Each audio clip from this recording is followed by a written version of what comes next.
Hi, everybody. It's Mrs. Somick here as we continue on with our lessons on unlocking nonfiction summaries here. So, to help you unlock that summary, we went through three basic steps yesterday about how to do that. And the first one was we first need to look at how the text is actually structured. Okay. How does the author set up their text? Are they comparing, contrasting something? Are they describing something? Are they putting something in sequence? That's what we need to figure out. Next, I gave you a combination here to help you unlock that summary. And with that combination, it was on how to actually write a nice main idea sentence. So first we need to identify what the text is. Is it a chapter? Is it a passage? Is it a paragraph? Okay. And then tell me, what is the author doing with it? In this passage, is the author comparing, contrasting something? In this passage, is the author describing something? What is the verb that we should choose? Next, we've been talking a lot with our main idea on finding the who and the what. What is the topic and what's the big idea about it? Okay, so this here is the combination that you can use to help you write a nice main idea sentence. Once you have your main idea sentence down, the only thing you need to add is just the 2 or 3 important supporting details that would go along with your main idea sentence. So for all my math kids out there, think of it like a formula. Main idea plus 2 to 3 important supporting details, you're going to have a nice summary. Okay? All right, so let's take a look here at this passage that you have in your reading packet. So you can even follow along with me and turn to page 18 in your reading packet. And it's about a topic here that I love to read about, and it's about the Titanic. Have any of you heard of the Titanic? All right, well, this is about Titanic predictions. So there's my title. My title is going to help me with my topic here, which is very important. Now, as I'm reading, I want you thinking, okay, how is the author structuring this? Because that's the first thing we need to think about. Okay, let's get started.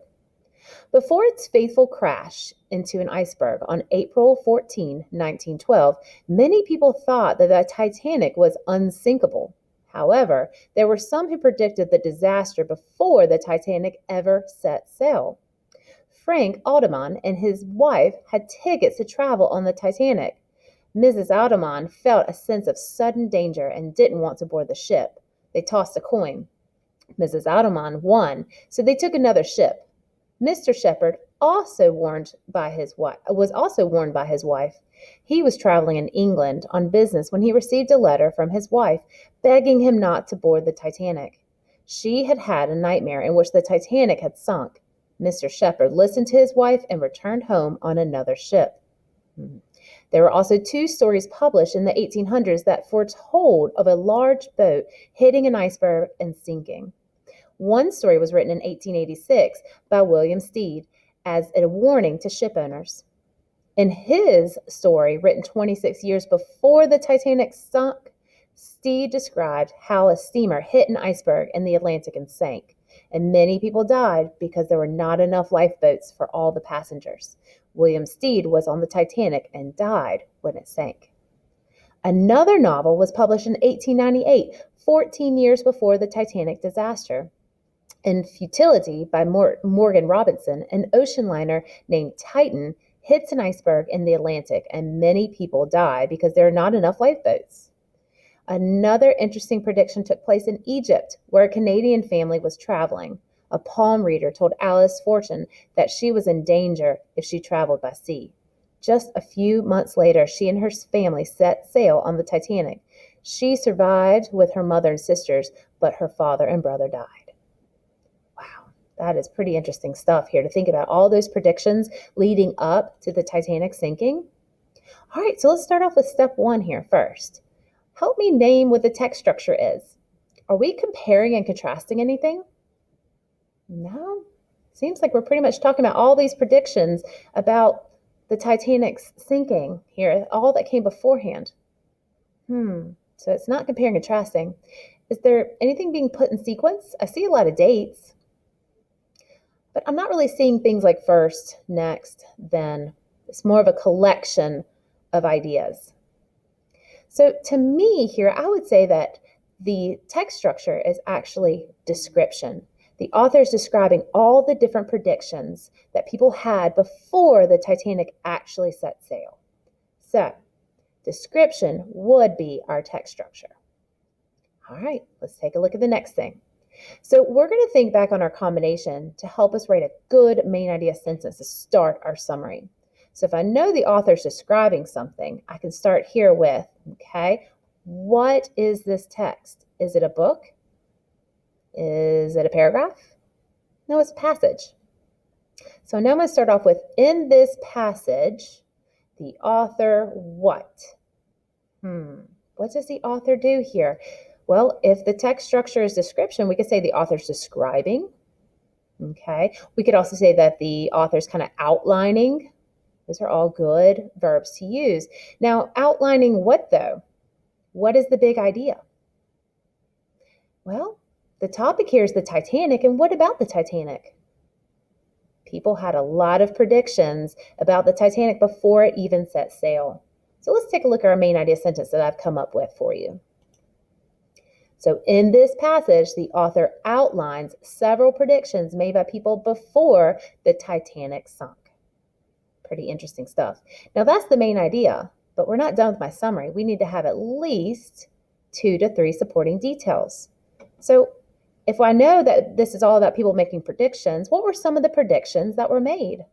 Well, we had a few wives here, okay, Frank and his wife, and then also Mr. Shepherd and his wife. The wives were actually having really terrible nightmares and were having a bad feeling about their husbands traveling, right? Okay. So some reports included people who were having nightmares or felt a sense of danger before that ship set sail. So that was in this paragraph right here. Now, as we move on to the next paragraph, what else was part of the predictions? Something was published. Look. 2 stories were actually published in the 1800s that actually talked about a large boat hitting an iceberg and sinking. So for my other detail here, I have that there were 2 stories published in the 1800s where a ship hit an iceberg in the Atlantic and many died because there weren't enough lifeboats. There are other details. We could talk about the novel that was published here and about the Canadian family that actually had their prediction read by a palm reader. These are other supporting details that could be included, right? Okay, we're just pulling out 2 to 3 important ones. So the only thing left to do here is to simply put it all together to make your complete summary. Okay, so let's put all those sentences together and see what we have. Starting with the main idea sentence. In this passage, the author outlines several predictions made by people before the Titanic sunk. Here comes your first supporting detail. Some reports include people who had nightmares or felt a sense of danger before the ship set sail. Here comes supporting detail number 2.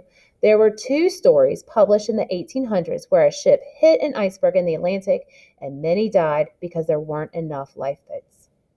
So main idea plus 2 details is going to give me my summary. Now, what I want you to do is that so you follow along with me on page 18 of your reading packet, please copy down the full summary that I have in front of you. You can pause your video. Maybe you want to put it in your own words. What was your main idea sentence and 2 or 3 supporting details? Remember, everyone's summary is going to be slightly different. Okay? So again, pause if you need to copy that down on page 18. When you're ready, let's go ahead and move on. So it's your turn. I want to see what you guys can come with. So if you go into your Google Classroom here, okay, and you pull up your Google form, it's all about attitude. I have a brand new passage waiting for you. I want you to read through it. I want you to think about, how is the author structuring this? Okay, are they describing something? Okay, now this is a passage, so we know it's going to start off with, in this passage, the author, and give me a good strong verb. In your Google form, I'm going to ask you to write down, please, your main idea sentence plus 2 or 3 supporting details about this particular passage to make a complete summary. Can't wait to see what you guys come up with. Make sure you complete this before you submit and click mark as done. All right, until next time.